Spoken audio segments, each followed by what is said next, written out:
Now, democracynow.org, The War and Peace Report. I'm Amy Goodman with Aaron Mate.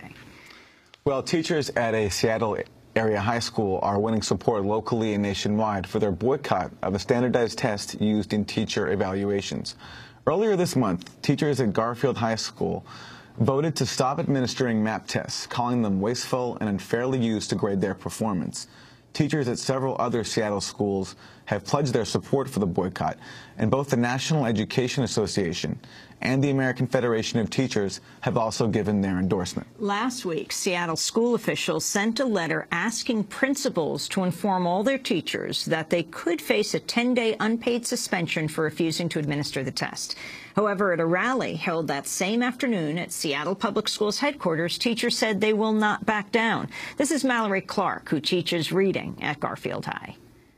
I don't want to be away from my students for that length of time. I don't want to lose that kind of money on a teacher's salary, but I'm willing to do it because that's the right thing to do. And it's also educational for my students to see me standing up for things that are right. For more, we go now to Seattle, Washington, where we're joined by two guests. Jesse Hagopian is a high school history teacher, union rep at Garfield High School, who's refused to administer the MAP standardized test. He's a founding member of Social Equality Educators. We're also joined by Wayne Au. He's a former high school teacher, editor of Rethinking Schools, went to Garfield, and is now assistant professor at the University of Washington, both out campus. He's the author of Unequal by Design, High-Stakes Testing and the Standardization of Inequality, and co-editor of Pencils Down, Rethinking High-Stakes Testing and Accountability in Public Schools. Jesse Hagopian and Professor Wayne Au, we welcome you both to Democracy Now! Jesse, if you could start off by explaining what is happening. This protest of teachers, unanimous, is unprecedented. Well, thank you, Amy, so much for having me on the show today. And it's really an incredible moment at Garfield High School. But Garfield High School has a proud tradition of teaching the arts. We have one of the greatest jazz bands in the country. As you said, Jimi Hendrix went to Garfield and Quincy Jones went to Garfield. We have a long tradition of teaching our kids to think creatively. And, you know, Quincy Jones ended up producing the album Thriller, so I'm so glad that he didn't have to be subjected to this MAP test and have his confidence killed and not produce one of the greatest albums of all time. And I think it's that tradition of creativity and teaching kids to think critically that has led our school to take this bold stand. The teachers at Garfield High School voted unanimously with only 3 abstentions to refuse to give this district-required test because we feel this is a civil rights issue. This is a test that was brought to Seattle under complete scandal. The former superintendent, Maria Goodloe Johnson, sat on the board of the company that produced the test and didn't disclose that when the Seattle Public Schools purchased the MAP test for over $4 million. Now, it's not me who has a problem with that. It is the state auditor of Washington State that came and found that that was, quote, an ethics violation and, quote, a conflict of interest. But really, that's the best part of the MAP test. But this test is a test that is not aligned to our curriculum. So our kids in 9th grade algebra are getting geometry questions that are not being taught to them in that grade. And so what that means is it's setting them up for failure. And we didn't get into this job as teachers to set our kids up for failure. And what's worse, this evaluation is tied to our evaluation. The MAP test is part of rating teachers. And so when you have kids taking a test that isn't tied to what we're teaching in the classroom, and then they can tie that to our evaluations, it's terribly unfair. And finally, I think one of the main reasons why this was a unanimous vote of teachers was really an equity issue. One, you have special education students don't have their IEPs or individual education plans respected so that there aren't proper accommodations for our special ed students on this test. And then me as a history teacher, when I assign research projects, we often find that the computer labs are booked for weeks because the MAP test is administered on a computer.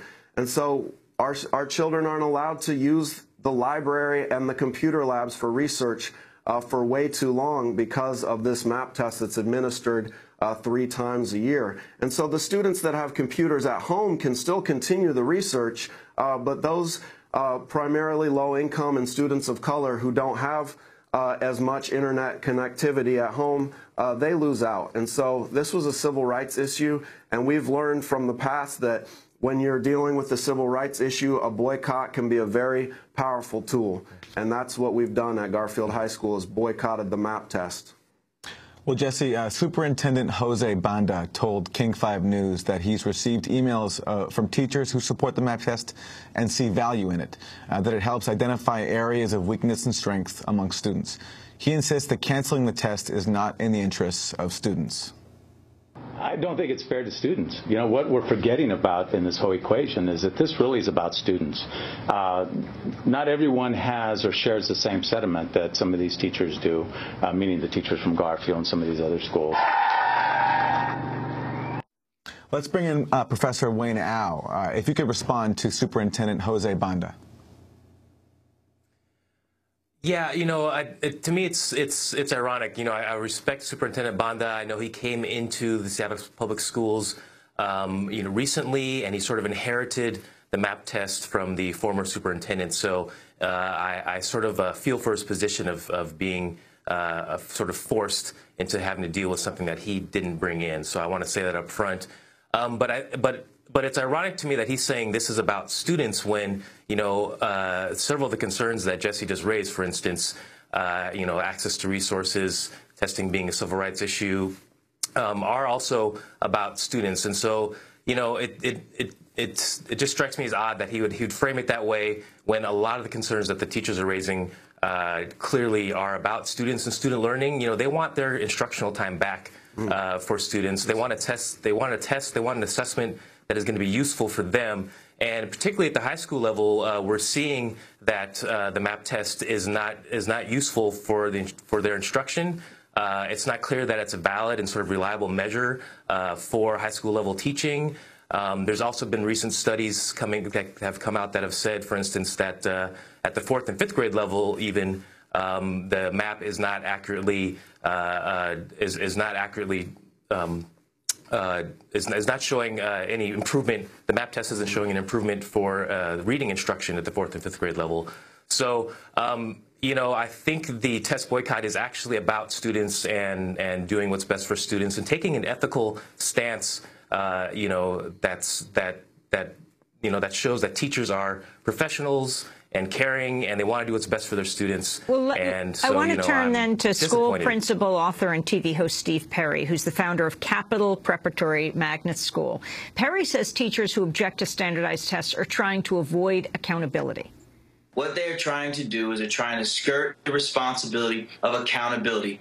This examination, like so many others, probably has some flaws, as most examinations do, as the examinations that they give in their own classrooms do. In fact, if we look at some of the real data, we find that American students are at the bottom third in virtually every international comparison. Why? Because all we do is depend upon the opinion of one teacher, as opposed to a standardized examination, which tells us what children can do.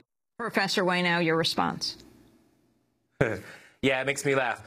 For one, the international comparison, he actually doesn't understand or isn't actually portraying that correctly. There was a very recent study by Carnot and Rothstein that showed that if you compare international test scores and you account for poverty, you can actually find that U.S. students compare quite well to the highest performing countries around the world. And so making that, like, his perspective on that actually doesn't read that test data correctly.